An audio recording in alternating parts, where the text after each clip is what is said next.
Cold drip syrup जिसे माँ बाप अपने बच्चों की सर्दी खांसी ठीक करने के लिए पूरे भरोसे से खरीदते थे, लेकिन तमिलनाडु के कांचीपुरम में श्रीसन फार्मास्यूटिकल ने जो सिरप बनाया वो कोई दवा नहीं थी बल्कि एक जहर की बोतल थी, जिसने करीब 22 से ज़्यादा बच्चों की जान ले ली। जब इस सिरप की जांच हुई तो इसमें 50% डाईएथिलीन ग्लाइकोल (DEG) मिला हुआ था, जो कि एक जानलेवा इंडस्ट्रियल केमिकल होता है। ये 486 गुना ज़्यादा था। अगर ये डोज किसी हाथी को भी दी जाती तो उसका भी ब्रेन और किडनी फेल हो जाती। तो ये छोटे और मासूम बच्चों के लिए तो और बड़ा खतरा था।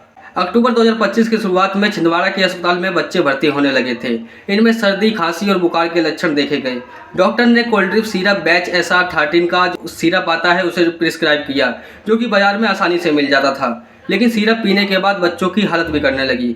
उन्होंने उल्टियाँ करनी शुरू कर दी, पेट में दर्द हुआ और फिर किडनी फेल होने से सांसें रुकने लगीं और फिर उसके बाद एक एक कर मौत होने लगी। इसे देखते हुए माँ बाप बिलखने लगे।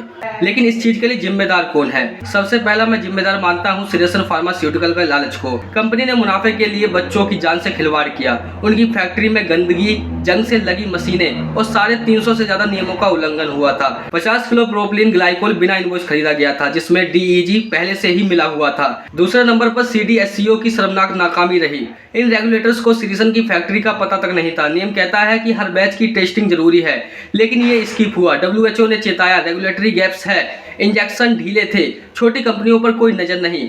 तीसरे नंबर पर सिस्टम की साजिश। छोटी कंपनियां सस्ता DEG यूज करती रहीं और सिस्टम सोता रहा। फार्मा इंडस्ट्री में मुनाफा ही सब कुछ है।